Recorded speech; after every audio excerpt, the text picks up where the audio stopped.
ಎಲ್ಲರಿಗೂ ನಮಸ್ಕಾರಗಳು. ಋಗ್ವೇದ ಕ್ಲಾಸಸ್ಗೆ ಸ್ವಾಗತ. ನಾವು ಈ ದಿನ ರಂಬನ್ ಸುಲೈ ಹನಿ ಏಕೆ ಸುದ್ದಿಯಲ್ಲಿದೆ ಎಂಬುದನ್ನು ತಿಳಿದುಕೊಳ್ಳೋಣ. ಇದು 2021ರಲ್ಲಿ GI ಟ್ಯಾಗ್ ಅನ್ನು ಪಡೆದುಕೊಂಡಿದೆ.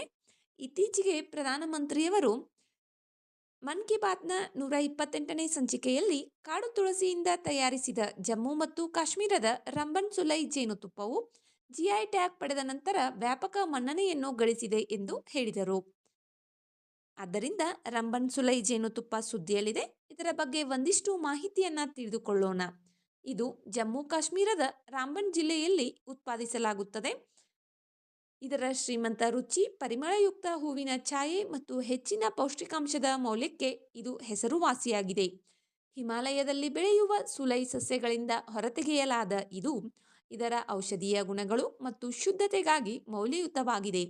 ಆಗಸ್ಟ್ನಿಂದ ಅಕ್ಟೋಬರ್ ತಿಂಗಳುಗಳಲ್ಲಿ ಜೇನುನೊಣಗಳು ಸುಲೈನ ಹಿಮಪದರದ ಬಿಳಿ ಹೂಗಳ ಮಕರಂದವನ್ನು ಸೇವಿಸುತ್ತವೆ.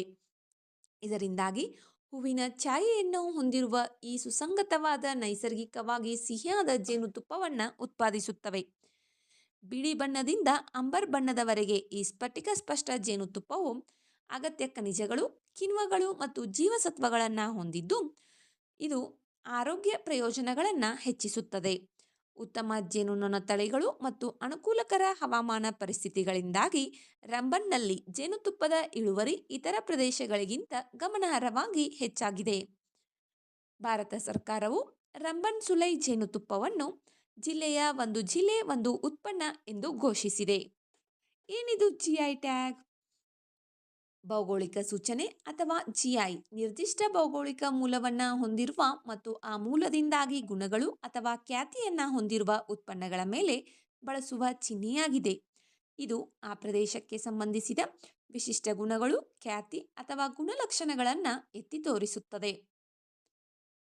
ರಂಬನ್ ಸುಲೈ ಹನಿ ಇದಕ್ಕೆ ಸಂಬಂಧಪಟ್ಟಂತಹ ಬಹು ಆಯ್ಕೆ ಪ್ರಶ್ನೆಗಳನ್ನು ಇನ್ನೊಂದು ವಿಡಿಯೋದಲ್ಲಿ ಅಪ್ಲೋಡ್ ಮಾಡಲಾಗುವುದು.